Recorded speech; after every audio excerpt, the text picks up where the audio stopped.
You visa নিয়ে যদি কিছু বলতেন, অ্যাপ্লাই করার পরে কতদিন পরে ইউ ভিসা পাওয়া যায়, কি কি সুবিধা আছে? আইনের শাসন প্রতিষ্ঠায় ভিকটিমের সাক্ষ্য যদি প্রয়োজনীয় মনে করে সরকার এবং প্রিসেন্ট কর্তৃক যদি সার্টিফাই করা হয় যে this individual help and assisted the law enforcement authority in promoting justice, সেক্ষেত্রে তাকে গ্রিন কার্ডের পিটিশন সে কোয়ালিফাই করে পুলিশ ডিপার্টমেন্ট করতে সার্টিফাই করতে হবে। ওই সার্টিফিকেশন থাকলেই অ্যাপ্লাই করতে পারবেন।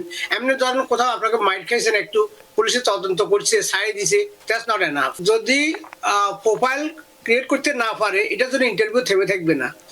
ভিসা ড্রপ করার জন্যই ভিসাটা ড্রপ করার জন্যই পোর্টাল রেডি করতে বলে। সুতরাং আপনি স্টিল ইন্টারভিউতে যাবেন। হাজী মোহাম্মদ মামুন তিনি বলছেন ইউ ভিসা নিয়ে যদি কিছু বলতেন, অ্যাপ্লাই করার পরে কতদিন পরে ইউ ভিসা পাওয়া যায়, কি কি সুবিধা আছে একটু সংক্ষেপে বলবেন, অনেক প্রশ্ন আছে।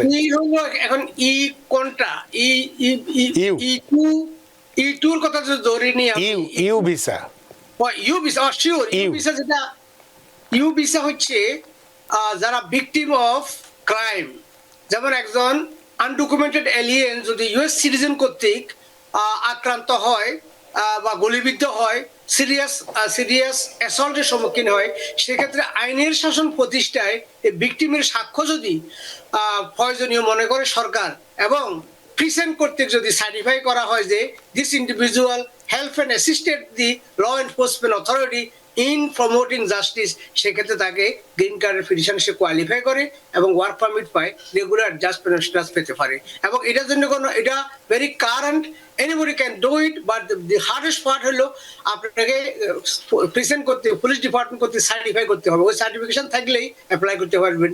এমনি ধরেন কোথাও আপনাকে মাইট খাইছেন, একটু পুলিশে তদন্ত করছে, সাই দিছে, দ্যাটস নট এনাফ। সেতে অনেক প্রমাণের দরকার পড়ে। অনেক ধন্যবাদ আপনার হাজী মোহাম্মদ মামুন। আমরা ওয়াকার ইউনুস সজল একটি প্রশ্ন করেছেন, আমাদের F4 ক্যাটাগরির ভিসার ইন্টারভিউ আগামী 22শে মে। অনেক ধন্যবাদ, কংগ্রাচুলেশন। কিন্তু সিজিআই পোর্টালে আমরা প্রোফাইল ক্রিয়েট করতে পারছি না, DS-260 নাম্বার অ্যাড করতে পারছি না এবং ডিপেন্ডেন্ট অ্যাড করতে পারছি না। এখন আমি কি করতে পারি একটু জানাবেন? ডিপেন্ডেন্ট অ্যাড করা যাচ্ছে না, হয়তো ওটা ক্লোজ করে দিয়েছে। তো এটার ফর্মটা হলো আস্ক এনবিসি। আস্ক এনবিসি যখন আপনি ক্লিক করবেন, সেখানে একটা বক্স দিবে, পিটিশনার নাম, বেনিফিশিয়ারির নাম, petitioner date of birth, beneficiary date of birth. যখন একটা আরো বিগ হোয়াইট বক্স ওপেন হবে, সেখানে আপনি রিকোয়েস্ট করবেন যে I need to add additional beneficiary, therefore please open the portal. তখন তারা আনলক করে দিবে। আনলক করে দিলে তখন অ্যাড করা যাবে। যদি আনলক তারপরেও না করে, আপনার আস্ক এনবিসির যদি অ্যাকশন তারা না নেয়, বেস্ট হবে আপনার DS-260 এডিশনাল বেনিফিশিয়ারি, যেটা জন্মগ্রহণ করছে অথবা কেউ বিয়ে করছে, হাজব্যান্ড হয়েছে সেখানে, সেক্ষেত্রে সেটার DS-260 বানায় নিতে হবে এবং তার বার্থ সার্টিফিকেট, ম্যারেজ, যেটা অ্যাপ্লিকেবল ডকুমেন্ট, পুলিশ সব সাথে নিয়ে গেলে এমবেসিরও এখতিয়ার আছে সেটাকে অ্যাড করার, অথবা তারা আনলক করবে, বলবে তোমরা বাসায় গিয়ে আবার ধরাই সিজিআই পোর্টাল বা তারা প্রোফাইল ক্রিয়েট করতে পারছে না, DS-260 নাম্বার অ্যাড করতে পারছে না। সিয়াক যদি প্রোফাইল ক্রিয়েট করতে না পারে, এটার জন্য ইন্টারভিউ থেমে থাকবে না। ভিসা ড্রপ করার জন্যই, ভিসাটা ড্রপ করার জন্যই পোর্টাল রেডি করতে বলে। সুতরাং আপনি স্টিল ইন্টারভিউতে যাবেন। আই ডোন্ট নো, আমরা আজকেও করতে পারছি, মেবি তার স্পেসিফিক সার্ভারে প্রবলেম হইতেছে, বাট নেক্সট টাইম ট্রাই করতে পারছি। কোনো কারণে নাই পারেন, স্টিল আপনার প্রয়োজনীয় সব ডকুমেন্ট নিয়ে যান, এমবেসি আপনাকে সহযোগিতা করবে অথবা সময় দিবে আবার এটা করে নেওয়ার জন্য। তার মানে আপনারা চেষ্টা করে যান, ওয়াকার ইউনুস সজল, আপনারা চেষ্টা করতেই থাকুন। আর এর মধ্যে না পেলে 22শে মে যেহেতু ইন্টারভিউ আছে, ইন্টারভিউতে অবশ্যই উপস্থিত হবেন। তারপরেরটা পরে ওখানে সেটা ব্যাখ্যা করবেন আপনারা। আপনার প্রশ্নের জন্য ধন্যবাদ। আর একটা প্রশ্ন আমরা ফেসবুক থেকে নিয়ে টেলিফোনে যাব, টেলিফোনে যারা আছেন একটু আপনাদের কাছে ক্ষমা চেয়ে নিচ্ছি, একটু এই ফোনটা নিয়ে নেই। এই ফেসবুকের প্রশ্নটি আজিজুল হক, তিনি বলছেন যে আমার মায়ের জন্যে তার ছোট বোন অ্যাপ্লাই করেছে ইউএসএ আসার জন্যে 2010, সালেহা আকান্দ, DHK নম্বর আর ইনভয়েস নম্বর পাইনি, এই অবস্থায় কি করতে পারি? সেম থিং, যদি কেস অ্যাপ্রুভ হয়ে থাকে তখন সাধারণত ভিসা ক্রিয়েশন লেটার বলা হয়। যারা ওল্ড ফ্যাশন কাগজ কেস, ওগুলাকে ভিসা ক্রিয়েশন লেটার মেল করা হয়। আর যাদের ইমেল আছে, তাদের ন্যাশনাল ভিসা সেন্টারের কাছে বা অ্যাপ্লিকেশনে ছিল, তাদেরকে ইমেল করা হয় কেস ক্রিয়েশন লেটার, সেখানে ইনভয়েস নাম্বার থাকবে এবং visa number, Dhaka case number এবং IBSCA অর্থাৎ ইনভয়েস নাম্বার থাকবে। বাট যদি না কোনোটাই না পাই থাকে, ইমেলও আসে নাই, মেলও আসে নাই, দেন আপনি ASK NBC, ASK NBC, N like Nancy, B like boy, C like C, এটা যদি গুগল ক্রমে টাইপ করেন ASK NBC খুলবে, আপনার একটা লিঙ্ক খুলবে, ওখানে আপনার পিটিশনের নাম, বেনিফিশিয়ারির নাম এবং ওয়াইড একটা বড় বক্স, ওই বক্সে আপনি বলবেন কি চাচ্ছেন আপনি।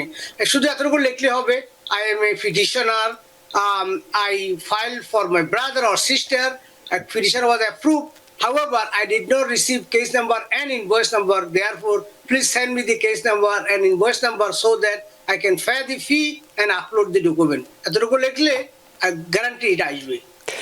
অনেক ধন্যবাদ আইজুল হক। আসলে যেভাবে বলা হলো যদি আপনি করেন, নিশ্চয়ই আপনার এই সমস্যা দূর হবে। আমরা একটু টেলিফোনে যাব, টেলিফোনের পরে এসে আবার হয়তো ফেসবুকে প্রশ্ন নিতে পারবো।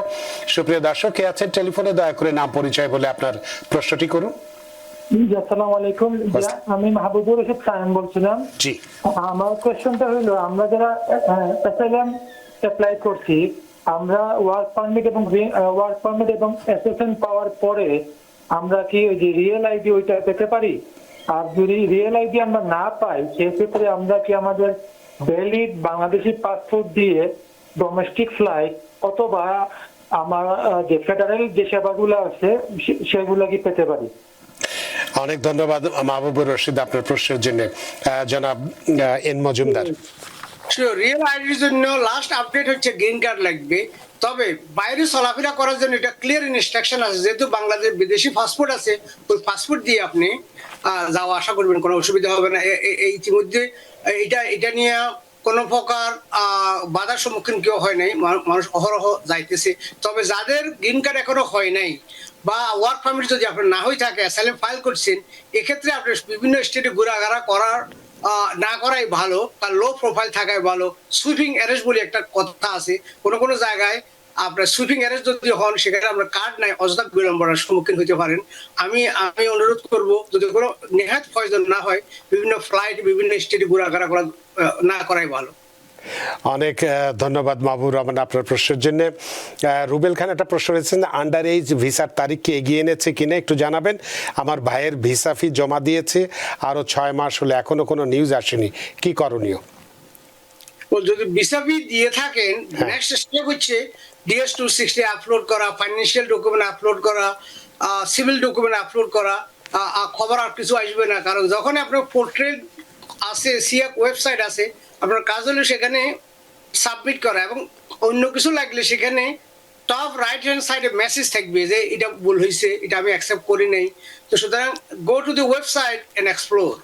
এখন তো আর মেল আসে না আগের মতো, ওইটা ওয়েবসাইটে আপনি খবর নিতে হবে। নিউ ইয়র্ক থেকে সম্প্রচারিত TVN 24 টেলিভিশন, বিশ্বজুড়ে বাঙালির কণ্ঠস্বর।